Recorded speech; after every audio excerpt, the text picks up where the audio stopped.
बिस्मिल्लाहिर्रहमानिर्रहीम। Free electrons in crystals, ये हमारा चैप्टर चल रहा है और इसमें हम फ्री इलेक्ट्रॉन मॉडल का आज लेक्चर 7 डिस्कस करेंगे। लेक्चर 7 है अबाउट इलेक्ट्रॉनिक स्पेसिफिक हीट, यानी एक होती है लैटिस की स्पेसिफिक हीट और दूसरी होती है फ्री इलेक्ट्रॉन्स की वजह से जो स्पेसिफिक है। यानी बेसिकली हम यहाँ पे electronic contribution towards the specific heat को डिस्कस करेंगे। According to Drude and Lorentz, the conduction electrons are the electron gas molecules which obey the classical law of mechanics and statistical mechanics। ठीक है जी, जैसे कि हम कहते हैं कि गैस के मॉलिक्यूल्स जो हैं वो रैंडमली मूव करते हैं और वो जब हम उनकी एवरेज एनर्जी या वेलोसिटीज़ कैलकुलेट करते हैं तो हम उन पे क्लासिकल मैकेनिक्स और स्टैटिस्टिकल मैकेनिक्स के रूल्स अप्लाई करते हैं। तो ड्रूडे और लॉरेंट्स के मुताबिक इलेक्ट्रॉन्स भी वैसे ही फ्रीली मूव करते हैं जैसे कि गैस मॉलिक्यूल्स करते हैं। तो इसलिए हम अगर एक इलेक्ट्रॉन की एनर्जी एस्टिमेट करेंगे, फ्री इलेक्ट्रॉन की, अगर हम अकॉर्डिंग टू क्लासिकल थ्योरी अगर हम उसकी एवरेज एनर्जी इलेक्ट्रॉन की एस्टिमेट करते हैं तो वो बनती है 3/2 kT। आप सबको पता है कि पर डिग्री फ्रीडम एनर्जी होती है ½ kT। तो 3 डिग्रीज ऑफ फ्रीडम के लिए, फ्री इलेक्ट्रॉन के लिए 3 डिग्रीज ऑफ फ्रीडम है और उसके लिए ये एनर्जी हो गई 3/2 kT। Thus, if a metal contain n free electrons per mole, then the average energy of the electrons per mole should be। अब अगर एक मोल में n इलेक्ट्रॉन्स हैं मेटल के एक मोल में n फ्री इलेक्ट्रॉन्स हैं तो उनकी एवरेज एनर्जी क्या होगी 3/2 kT। इसमें n भी n है Avogadro number, k Boltzmann constant और इनका जो प्रोडक्ट होता है वो r कहलाता है, यानी यूनिवर्सल गैस कांस्टेंट। तो हम एवरेज एनर्जी को 3/2 RT भी लिख सकते हैं जी। Therefore electronic specific heat is given by. अब स्पेसिफिक हीट क्या होती है, इसका फॉर्मूला क्या होता है स्पेसिफिक हीट का, आपको अच्छी तरह से पता है कि हम जब टेम्परेचर के लिहाज से एवरेज एनर्जी का डेरिवेटिव लेते हैं तो that is equals to specific heat. यहाँ पे हम स्पेसिफिक हीट को CE कह रहे हैं ड्यू टू इलेक्ट्रॉन्स। तो ये आपके पास आगे partial E by partial T। इसमें आपने क्या किया कि इसका डेरिवेटिव लिया जो पीछे आए थे। डेरिवेटिव जब आपने टेम्परेचर के लिहाज से लिया तो ये बन गया 3/2 R partial by partial T और ये डेरिवेटिव लेके ये बन गया 3/2 R, जिसमें R भी कांस्टेंट है, 3/2 भी कांस्टेंट है। तो जब इनकी वैल्यूज पुट करते हैं तो ये वैल्यू अप्रॉक्सीमेटली 3 कैलोरीज पर मोल केल्विन के इक्वल बनती है। यानी कि ये इसका मतलब हुआ कि एक मोल ऑफ मेटल में जो स्पेसिफिक इलेक्ट्रॉन्स की वजह से जो स्पेसिफिक हीट है वो 3 कैलोरीज पर मोल है। ये उस बेस पे ये वैल्यू आई है कि अगर हम इलेक्ट्रॉन्स को फ्री कंसीडर करें लाइक गैस मॉलिक्यूल्स तो फिर मेटल में उनकी जो स्पेसिफिक हीट है वो देखें टेम्परेचर पे भी डिपेंड नहीं कर रही, सिर्फ ये कांस्टेंट आ रही है। और इसको अब आगे हम देखते हैं। The classical value disagree with the experimental results. लेकिन ये जो क्लासिकल वैल्यू आई है ये एक्सपेरिमेंटल रिजल्ट से डिसएग्री करती है। However, the experimental measurements show that the electronic specific heat is smaller than the classical value given by the equation 2।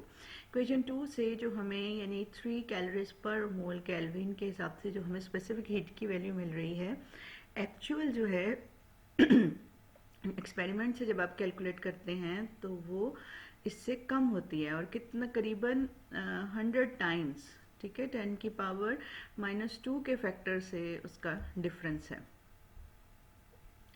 The discrepancy was removed by the introduction of quantum statistics. अब ये जो theoretical results और experimental results में difference आया, इस discrepancy को quantum statistics से फिर रिमूव किया गया।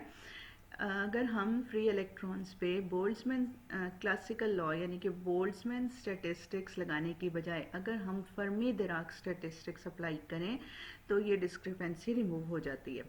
As the temperature increases, the electrons whose energy is close to the Fermi energy gain thermal energy of the order of kT।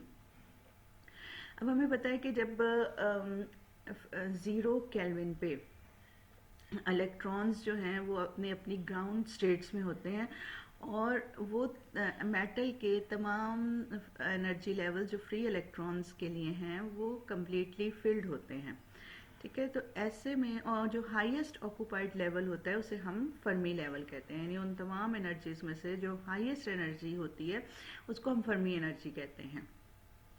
और फर्मी एनर्जी से ज़्यादा किसी इलेक्ट्रॉन के पास एनर्जी नहीं होती। अब ऐसे भी तो इलेक्ट्रॉन होंगे ना जिनकी एनर्जी फर्मी एनर्जी के इक्वल होगी या फर्मी एनर्जी के बहुत ही करीब होगी। तो जब हम टेम्परेचर को इंक्रीज करेंगे तो वो इलेक्ट्रॉन जिनकी एनर्जी फर्मी एनर्जी के क्लोज है या फर्मी एनर्जी के इक्वल है वो एनर्जी हासिल करेंगे। जब एक इलेक्ट्रॉन जो है वो टेम्परेचर से कितने एनर्जी हासिल करता है उस एनर्जी को हम लिखते हैं kT। तो kT के ही ऑर्डर्स में, यानी हम 2kT, 3kT, 4kT, 5kT इस तरह से हम kT के ऑर्डर में कोई भी इलेक्ट्रॉन जो है वो एनर्जी गेन करेगा जब आप टेम्परेचर को इंक्रीज करेंगे। That is, the electrons having the energies between EF and EF plus kT alone are likely to be raised above EF। यानी कि वो इलेक्ट्रॉन्स जो कि जिनकी एनर्जी या तो फर्मी एनर्जी के इक्वल होगी या फर्मी एनर्जी प्लस kT के इक्वल होगी, वो इलेक्ट्रॉन्स जो हैं वो क्या करेंगे, वो फर्मी एनर्जी से हायर एनर्जी के लेवल्स पे चले जाएंगे। एंड द इलेक्ट्रॉन्स बिलो जिनकी एनर्जी EF माइनस kT है रिमेन अनइफेक्टेड, यानी नीचे वाले जो इलेक्ट्रॉन्स हैं जिनकी एनर्जी लोअर है वो अनइफेक्टेड रहेंगे। An electron at the Fermi level में increase its energy from EF to EF plus kT at the most. वो इलेक्ट्रॉन जो फर्मी लेवल पे है वो सबसे ज़्यादा उसके लिए अपॉर्चुनिटी है कि उसकी एनर्जी इंक्रीज कर जाएगी, so that a fraction kT over EF of the electron is affected. तो फिर ऐसे में जो फर्मी डिराक डिस्ट्रीब्यूशन फंक्शन में जो फैक्टर आता है kT ओवर EF वो सबसे ज़्यादा वो फैक्टर इफेक्ट होगा। Therefore, the number of electrons excited per mole is approximately given by। तो इसका मतलब जो डिस्ट्रीब्यूशन फंक्शन में या नंबर ऑफ इलेक्ट्रॉन जो हम कैलकुलेट करते हैं प्रोबेबिलिटी से, उससे सबसे ज़्यादा फैक्टर जो इफ़ेक्ट होता है वो kT ओवर EF है। तो अगर हमारे पास अगर हमने एक मोल में देखना हो कि कितने इलेक्ट्रॉन्स जो हैं वो एक्साइटेड हो गए हैं, तो इसका मतलब हमें किस फैक्टर से देखना पड़ेगा, NkT। एक इलेक्ट्रॉन के लिए kT बाई EF और n इलेक्ट्रॉन्स हैं तो nkT by EF। And since on an average each electron absorbs an energy of the order of 3 kT by 2, और अभी हमने पीछे क्लासिकली देखा कि एक इलेक्ट्रॉन जो है वो एवरेज एनर्जी कितनी एब्जॉर्ब करता है 3 kT by 2। It follows that the thermal energy per mole is approximately given by। तो अब हम एक तो ये है कि अब देखें एवरेज एनर्जी में अब क्या फैक्टर आ गया। पहले एवरेज एनर्जी क्या थी 3/2 kT, सिर्फ थी n 3/2 kT। अब n की बजाय आपके पास चूँकि हमने कहा कि फर्मी डिराक डिस्ट्रीब्यूशन के फंक्शन से हमने ये देखा कि जब टेम्परेचर इंक्रीज करते हैं तो ये फैक्टर यानी कि kT बाई EF फैक्टर सबसे ज़्यादा इफेक्ट होता है। तो उसमें इंक्रीज आता है या उसमें डिक्रीज आता है, तो इसमें इस लिहाज से अब आपके पास n नहीं होगा अकेला बल्कि होगा nkT by EF multiply by 3/2 T. अब इन दोनों को मल्टीप्लाई करेंगे तो अब हमारे पास जो एवरेज एनर्जी पर मोल आ रही है वो है 3 NK² by 2 EF multiply by T square. तो अब ये इस एवरेज एनर्जी से, यानी जब आपने फर्मी डिराक डिस्ट्रीब्यूशन फंक्शन भी अप्लाई कर दिया, इससे जब आप स्पेसिफिक हीट कैलकुलेट करते हैं, यानी इसका आप डेरिवेटिव लें टेम्परेचर के लिहाज से, तो वो डेरिवेटिव आ रहा है आपके पास 3NkKT/EF, जिसको आप अगेन n और k को r लिखेंगे तो ये बन गया 3RKT/EF।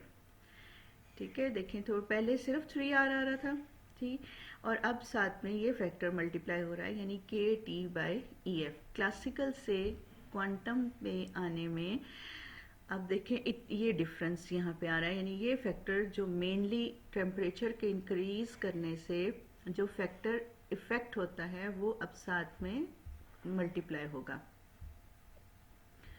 After applying this correction of using quantum statistics, the specific heat is in agreement with experimental value. जब आप ये फैक्टर मल्टीप्लाई कर देते हैं तो स्पेसिफिक हीट जो है जितनी आती है थ्योरेटिकली वो एक्सपेरिमेंटल वैल्यू के साथ जो है मैच कर जाती है। However, some other approaches can be used for even better agreement between theoretical and experimental results. It is necessary to know the average energy possessed by a free electron at temperature T greater than absolute zero। यानी एक तो हमारे पास ये पीछे जो value आ गई, ये वैल्यू बहुत हद तक जो है स्पेसिफिक हीट की ये थ्योरेटिकल वैल्यू एक्सपेरिमेंटल वैल्यू के साथ एग्री करती है।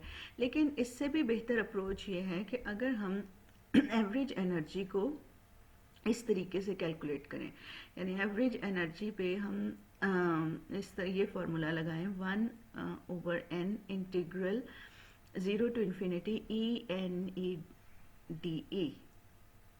इसमें आपको पता है NE क्या होता है, FEGE, GE क्या है, FE क्या है, फर्मी डिराक डिस्ट्रीब्यूशन फंक्शन, और GE क्या है, डेंसिटी ऑफ स्टेट्स। यानी अगर हम ये इस फॉर्मूले से बजाय पीछे जो हमने एवरेज एनर्जी का जो फॉर्मूला अप्लाई किया है उसकी बजाय अगर हम इस फॉर्मूले से एवरेज एनर्जी कैलकुलेट करें तो ये हमारे लिए ज़्यादा इफेक्टिव साबित होगा। अब यहाँ से हम कैलकुलेट करके देखते हैं। इसमें FE जो है ये फॉर्मूला ये बन गया, इसमें आप FE की वैल्यू लगा दें 1/e⁻EF/kT+1 जो कि फर्मी डिराक डिस्ट्रीब्यूशन फंक्शन है। GE आपने ऑलरेडी कैलकुलेट कर चुके हैं पीछे लेक्चर्स में, और वो है 4πV/h³ 2m⁻³ e⁻1/2dE। ये वैल्यूज़ आपने इस इंटीग्रल में पुट करनी है। Put the values of FE and GE। जब आपने वैल्यूज़ पुट कर दी तो आपके पास जो कॉन्स्टेंट्स को बाहर निकाल लें इंटीग्रल के, तो आपके पास जो इंटीग्रल आ गया वो बन रहा है 0 to infinity e⁻³ divided by e⁻EF/kT+1dE। इस इंटीग्रल को हमने सॉल्व करना है। इस इक्वेशन को A कहेंगे, और A इक्वेशन में से ये जो इंटीग्रल I है इसको हम सेपरेट निकाल लेते हैं और इसको सॉल्व करने की कोशिश करते हैं। अब हम इसमें देखेंगे, हम सबसे पहले हमारे पास ये आ गया, इसमें हम इंटीग्रेशन बाय पार्ट्स जो है जो हम बार बार यूज़ करते हैं, इंटीग्रेशन बाय पार्ट्स से हम इसका इंटीग्रल फाइंड करेंगे। हमने दो फंक्शन बना लिए, एक को हमने कहा e⁻³ और दूसरा फंक्शन हमारे पास हो गया e⁻EF/kT+1 ठीक है, ये दो फंक्शन, एक u बन गया एक v बन गया, और इन दोनों फंक्शन का आपने अब इंटीग्रल ले लेना है। इंटीग्रल लेके तो इसकी इंटीग्रेशन बाय पार्ट्स कर लेनी है। ये इस तरह से ये आपके लिए आ जाएगा। इसमें जब आप इंटीग्रेशन बाय पार्ट्स अप्लाई करेंगे तो यहाँ पे जाके आपके पास जो है ये बन गया 2/5, और ये e⁻5/2 1/e⁻1 - EF/kT+1, और इसकी लिमिट्स हैं 0 से इन्फिनिटी। अब यहाँ पे जब आप 0 रखेंगे तो भी ये सारा फैक्टर 0 आएगा, और अगर आप e की वैल्यू जब इन्फिनिटी रखेंगे तो यहाँ पे इन्फिनिटी की वजह से फिर भी ये सारा फैक्टर 0 हो जाएगा। तो इस इंटीग्रल में से ये सारा फैक्टर हो गया 0, बाकी सिर्फ ये रह गया इस साइड वाला जो इंटीग्रल है, second part of integral. The first term of the right side of the above equation is 0 for both the zero energy and infinite energy. बाकी इंटीग्रल आपके पास ये रह गया. To solve the above equation we will apply Taylor series. ये इसका पिछले lecture में हम ये सब इंटीग्रेशन जो है डिटेल में हम कर भी चुके हैं. ये उसी स्टाइल की दोबारा से इंटीग्रेशन आ गई है. अब अगर हम टेलर सीरीज़ अप्लाई करते हैं तो आपको पता है कि टेलर सीरीज़ में हमारे पास अगर फंक्शन एफ ऑफ एक्स है तो वो इक्वल होगा F of A plus F prime A x minus A plus F double prime A x minus A two factorial square plus so on. ये कोई भी फंक्शन जो कि नेबरहुड में है ए के, तो उस फंक्शन को आप ऐसे एक्सपेंड कर सकते हैं. तो सेम यहाँ पे हमारे पास जो फंक्शन होगा वो डिपेंडेंट है ई पे, और उसको हम ई एफ के नेबरहुड में एक्सपेंड करेंगे, क्योंकि वो ही फर्मी लेवल्स जो है जो ई एफ के बिल्कुल क्लोज हैं, उन्हीं के इलेक्ट्रॉन्स जो हैं टेम्परेचर के इंक्रीज करने से इफ़ेक्ट होते हैं. इसलिए हम इस फंक्शन को एनर्जी को हम लेते हैं फर्मी लेवल एनर्जी के बिल्कुल क्लोज. तो उस फंक्शन के हिसाब से हमने ये टेलर सीरीज़ अप्लाई की. अब ये टेलर सीरीज़ जो है इसको हमने अप्लाई किया. हमारा मेन फंक्शन क्या है, ई रेज़ टू पावर 5/2. तो ई रेज़ टू पावर 5/2 का पहला फैक्टर क्या आएगा, E F 5/2 plus E minus E F 5/2 E F 3/2 plus E minus E F by 2 factorial का square 15/4 E F 1/2 and so on. और इस तरह से हमने ये e 5/2 को एक्सपेंड कर लिया. अब ये जो e 5/2 की वैल्यू है इसे हम इक्वेशन 2 प्राइम में इस जगह पे यहाँ पे जहाँ पे e 5/2 है यहाँ पे हम इसको पुट करेंगे. अच्छा जी, जब हमने इक्वेशन को पुट कर दिया तो फाइनली हमारे पास इंटीग्रल की ये शक्ल बन गई. इस इंटीग्रल में हम फिर अगेन सिंप्लीफिकेशन के लिए हम सपोज कर लेंगे E minus E F by K T equals to X. ठीक है, और ये बन गया E minus E F is equals to X K T. तो जब आप इसका डेरिवेटिव लेते हैं तो ये बन जाता है D E by D K T equals to D X, और ये डी ई हमारे पास बन जाता है के टी डी एक्स. ठीक है, D E is equals to K T D X. तो ये वैल्यूज़ x की, और इसी तरह सेम जब आप 0 रखेंगे e की वैल्यू को आप 0 रखेंगे तो x की वैल्यू जो है वो negative E F by K T आएगी, जिसको हमने पिछले लेक्चर में भी कहा था कि हमारे लिए ये ज़्यादा सूटेबल है कि हम इसको माइनस इन्फिनिटी, इन वैल्यूज़ को माइनस इन्फिनिटी पे ले जाएं. और जब हम e की वैल्यू को इन्फिनिटी रखेंगे तो ये x की वैल्यू वैसे ही प्लस इन्फिनिटी हो जाएगी. तो इस तरह से हमारे पास जो इंटीग्रल की लिमिटेशंस हैं, लिमिट्स हैं, वो minus infinity two plus infinity तक जाएंगी. अगेन हम इसमें इंटीग्रल्स में हमने वैल्यूज़ पुट कर ली और इसको सिंप्लीफाई कर लिया. सिंप्लीफाई करने के बाद हमारे पास जो है मेन कुछ स्टैंडर्ड इंटीग्रल्स होते हैं जिनकी कुछ वैल्यूज़ हैं, जैसे कि ये वैल्यू है इक्वल टू 1, ये 0 है, और जब ये इस तरह से एक्स स्क्वायर ई एक्स के साथ ये वैल्यू आ रही है तो ये पाई स्क्वायर बाई 3 है. तो ये तमाम वैल्यूज़ हम अपने इंटीग्रल में हम पुट कर देते हैं. पुट करने के बाद जो फाइनल इंटीग्रल हमारा बनेगा वो बनेगा 2/5 E raise to power 5/2 plus pi square by 4 K T square E F 1/2. Taking into account only up to second term and substituting the value equation 3 prime in equation A. ठीक है, हमने क्या किया कि पहले तो इसको हम इक्वेशन 3 प्राइम कह सकते हैं. इसमें हमने सबसे पहले क्या किया है, अपनी जो वैल्यूज़ हैं उनको हमने, ये लंबी थी लिस्ट, हमने इसमें से सिर्फ 2 वैल्यूज़ तक इसको महदूद कर दिया है, यानी ई एफ की वैल्यू 1/2 तक 2 टर्म्स हमने रखी हैं, और ज़्यादा उसमें हम आगे तक नहीं गए क्योंकि आगे फिर नेगेटिव टर्म्स आ जाती हैं. तो हमने अब इंटीग्रल को यहीं तक रखा, और फिर इस इंटीग्रल को पीछे जो हमने फाइनल एनर्जी की वैल्यू में जहाँ से हमने इंटीग्रल को सेपरेट किया था उसमें हमने इसको दोबारा से पुट कर दिया. तो आपके पास अब एवरेज एनर्जी की ये वैल्यू बन गई. इस एवरेज एनर्जी को आपने n की वैल्यू क्या है, 2/3 इंटू 4πv/h³, 2m 3/2 EFO 3/2, ये हमारे पास जो है n की वैल्यू होती है, यानी नंबर ऑफ इलेक्ट्रॉन्स। और इसको हम लेते हैं एट, ये EFO है, यानी कि हमने इसको लिया किस पे, जब एब्सोलूट टेम्परेचर, जब हमने इसको n वैल्यू लेते हैं, यानी एट एब्सोलूट ज़ीरो आप कह सकते हैं।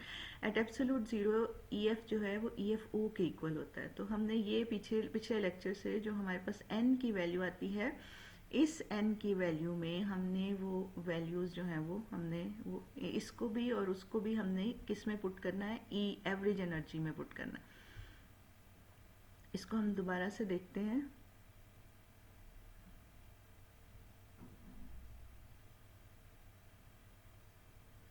जी, यहाँ से हमने इंटीग्रल को सेपरेट किया था ना, ये देखें, ये तो यहाँ पे हमारे पास, ये देखें यहाँ पे हमारे पास n की वैल्यू आई थी, एवरेज एनर्जी की ये वैल्यू आई थी। इसमें हमने इंटीग्रल को कैलकुलेट कर लिया, इंटीग्रल को जो कैलकुलेट किया है वो आ जाएगा, और साथ में हमारे पास जो है वो हमने यहाँ से n की वैल्यू जो है वो सेपरेट कर लेनी है।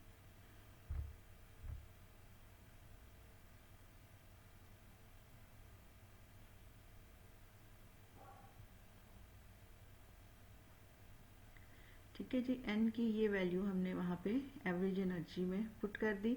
अब जब हमने n की ये वैल्यू पुट कर दी तो हमारे पास जो है बहुत से फैक्टर्स जो हैं वो कैंसिल हो जाएंगे, और बहुत से फैक्टर कैंसिल होने के बाद जो एवरेज एनर्जी का फॉर्मूला हमारे पास बन रहा है, इसमें देखिए n नहीं आ रहा, हमने n को रिप्लेस कर दिया है एट 0 केल्विन n से। तो ये हमारे पास बन गया 3/5 EF raised to power 5/2 EFO 3/2 plus pi square by 4 KT स्क्वायर 3/2 EF 1/2 EFO 3/2। ठीक है, अब इसमें जो है ये टर्म जो आपके पास आ रही है EFO 1/2 EFO 3/2, this is a correction term. ठीक है, इसको अब हम कह सकते हैं कि ये एक करेक्शन टर्म है। आप देखें कि जब आप इस since EF is nearly equals to EFO, चूँकि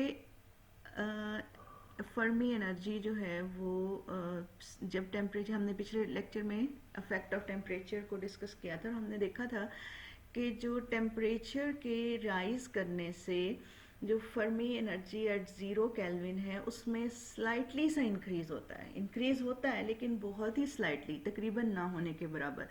तो यहाँ पे हम सिंप्लीफिकेशन के लिए सिर्फ इस जगह पे, यानी जहाँ पे है EF raised to power 1/2 EFO raised to power 3/2, यहाँ पे हम इस EF को EFO के इक्वल ही ले लेंगे, यानी EF को हम तकरीबन EFO के इक्वल पुट कर देंगे। तो इससे आपके पास ये बन गया, यहाँ पे ये नीचे देखें इक्वेशन 4 प्राइम में EFO 1/2 EFO 3/2, ये चीज़ ऐसे बन गई। ठीक है, अब इसको जब आप कैंसिल, अब ये एक दूसरे के साथ कैंसिल हो सकते हैं, लेकिन यहाँ पे आपने चेंज नहीं करना क्योंकि हमें कुछ ना कुछ इफेक्ट तो देखना है। तो इसलिए इस फर्स्ट टर्म में हमने इसको EFO पुट नहीं करना, लेकिन सेकंड टर्म में हमने EF को EFO के इक्वल पुट कर देना है।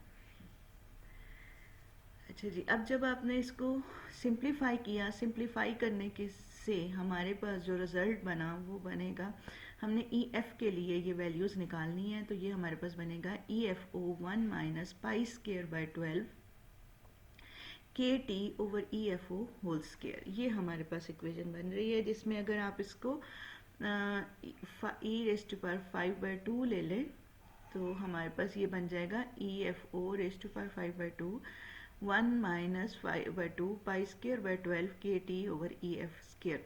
ये हमने पीछे इफेक्ट ऑफ टेम्परेचर में हमने ये डिराइव की थी equation, EF is equals to EFO 1 minus pi square by 12 KT by EFO whole square. और इसी तरह से हमारे पास जो EF की वैल्यू रेज़्ड टू पावर 5 है वो हम यहाँ से ऊपर से निकाल सकते हैं, तो ये आ जाएगी हमारे पास। अब ये दो इक्वेशन है हमारे पास, ज़रा गौर करें आप, एक EF की वैल्यू जो हमने पिछले लेक्चर से लिखी है, और ये नीचे वाली जो है ये हम इस लेक्चर में से e⁵ की वैल्यू हम इस लेक्चर में से निकाल रहे हैं। ये ऊपर इक्वेशन 4 प्राइम में से हमने निकाली है। तो अब इन दोनों इक्वेशंस को हम एक दूसरे में पुट कर देंगे। तो हमारे पास एवरेज, या एक दूसरे में पुट कर लें या ऐसे करें कि इसको एवरेज एनर्जी के में ही दोनों को पुट कर दें। तो एवरेज एनर्जी में जब आप पुट करेंगे तो ये हमारे पास इस तरह से फिर फर्दर कैलकुलेशन आएंगी, और अल्टीमेटली कैलकुलेशन और सिंप्लीफिकेशन करने के बाद हमारे पास आ गया 3/5 EFO1 + 5 π² KT/EFO²। और इसमें यहाँ पे ये फैक्टर एक आ रहा है -1 + 3 24, ये ऊपर से ही कंटिन्यूशन आ रही है। ये आप इसको खुद पेन पेज में इसको खुद अपने हाथ से सॉल्व करके देखेंगे और सिंप्लीफाई करके देखेंगे। तो स्टेप्स सारे यहाँ पे गिवन हैं, आप इसको 1 बाय 1 करते जाएं। तो यहाँ पे जो हमारे पास फाइनल रिजल्ट अब एवरेज एनर्जी का आ रहा है वो है 3/5 EFO1 + 5 π² KT/EFO। The average energy of an electron at any temperature T। अब हमारे पास जो ये तो हमारे पास एवरेज एनर्जी थी, जो एवरेज एनर्जी को अब हम नाम देंगे कि at any temperature T. At any temperature T का हम इसको नाम दे देते हैं। तो ई टी के लिए हम इसको कह देते हैं ई टी, और एवरेज इक्वल्स टू, इसको आप कह लें 3/5 EFO को आप E0 कह लें या EO कह लें, और ये आपके पास इस तरह से ये फार्मूला बन गया। ये फार्मूला हमें यहाँ से मिला है फॉर टोटल एवरेज एनर्जी कह सकते हैं आप at any temperature T. This equation indicates that average energy is not constant and increases slightly as the temperature is increased। Classical से हमने ये देखा था कि एवरेज एनर्जी जो है वो कांस्टेंट होती है, या हमने देखा था कि KT/EF वैल्यू पे कुछ हद तक डिपेंड करती है, वो फैक्टर हमारे पास साथ आ गया था। लेकिन यहाँ पे ज़्यादा एक्यूरेटली ये जो इसका इस तरह से हमने टोटल एनर्जी कैलकुलेट की है, ये ज़्यादा एक्यूरेट है एक्सपेरिमेंटल रिजल्ट्स के। और इसमें हम देख सकते हैं कि जब आप टेम्परेचर टी को इंक्रीज़ करेंगे तो ई टी की वैल्यू जो है वो इंक्रीज़ करती जाएगी। तो टेम्परेचर के साथ एवरेज एनर्जी इंक्रीज़ करेगी। Now the electronic specific heat at constant volume per electron can be obtain as. अब हम एवरेज एनर्जी पर इलेक्ट्रॉन यानी स्पेसिफिक हीट को कैलकुलेट करेंगे तो हमारे पास आ जाएगा पार्शियल, और ये जो आपने ई टी टोटल एनर्जी ली थी इसका आप डेरिवेटिव ले लें टेम्परेचर के लिहाज से। तो इसका डेरिवेटिव हमारे पास कैलकुलेट कर लें और सिंप्लीफाई कर लें, तो हमारे पास तकरीबन ये बन गया 5 π² K² T/6 EFO² E0। Making use of, अब ऊपर हमने E0 बार यानी एवरेज एनर्जी को हमने पुट किया था 3/5 EFO। तो ये चीज़ हम दोबारा यहाँ पे पुट कर देंगे, और हमारे पास अब स्पेसिफिक हीट की वैल्यू आ गई π² K² T/2 EFO। If we define the Fermi temperature by TF is equals to EF, हम कहते हैं ना EF/KT। तो अगर हम इसको T को फर्मी टेम्परेचर कहें तो TF की वैल्यू क्या बन जाएगी EF/K। ये जो TF की वैल्यू है ये आप इसको यहाँ से इसमें पुट कर लें, तो स्पेसिफिक हीट की वैल्यू हमारे पास, इसको इक्वेशन 8 में पुट करें तो स्पेसिफिक हीट की वैल्यू अब हमारे पास क्या आ रही है π²/2 × KT/TF। This result is a fair agreement with experimental values. It is, और ये रिजल्ट अब ये स्पेसिफिक हीट की वैल्यू जो है ये एक्सपेरिमेंटल वैल्यू के बहुत ज़्यादा एग्री कर रही है, ये वाली, ठीक है जी। This result is in agreement with the experimental values. It is interesting to note that the electronic specific heat varies linearly with temperature, whereas the lattice specific heat varies as cube as of the absolute temperature। जब आपने solid state 1 में specific heat of solids calculate की थी तो वहाँ हमने देखा था कि स्पेसिफिक हीट जो है वो एब्सोल्यूट टेम्परेचर की क्यूब के प्रोपोर्शनल होती है। तो वो लैटिस की स्पेसिफिक हीट होती है। यहाँ पे ये जो आ रही है ये इलेक्ट्रॉनिक स्पेसिफिक हीट है। इलेक्ट्रॉनिक स्पेसिफिक हीट को अगर आप देखें पाई स्क्वायर बाय 2 ये भी कांस्टेंट है, के और टी एफ भी कांस्टेंट है, तो फिर सी ई किस पे डिपेंड कर रही है? टी पे, टेम्परेचर पे। टेम्परेचर की और टेम्परेचर की कोई पावर नहीं यहाँ पे। तो इसका मतलब है कि जो स्पेसिफिक हीट वेरीज जो है linearly with the temperature. Electronic specific heat varies linearly with temperature, ठीक है, and so that the total specific heat of metal at low temperature may be written as, बहुत low temperature पे हम metal की जो specific heat है उसको हम ऐसे लिख सकते हैं, यानी metal की specific heat को हम लिखेंगे Ce plus Cl। इसमें Cv स्पेसिफिक हीट है मेटल की, Ce क्या है? इलेक्ट्रॉन्स की वजह से स्पेसिफिक हीट, और Cl क्या है? लैटिस स्पेसिफिक हीट, लैटिस की वजह से जो स्पेसिफिक हीट है। तो इलेक्ट्रॉन की वजह से जो स्पेसिफिक हीट है वो प्रोपोर्शनल होती है टेम्परेचर की, उसको हम ऐसे लिख सकते हैं AT।